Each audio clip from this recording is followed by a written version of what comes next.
Mexico. And it has a bed. There's transmission.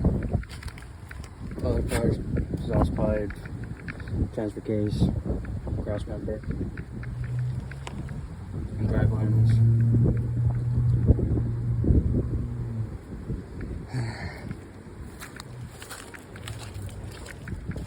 Inside, actually parts, tape, and radiator. And you got your valve covers, and we have the push rods inside. You have the starter right there. Carburetor up there. So this is a project truck that I got recently, about 2 months ago.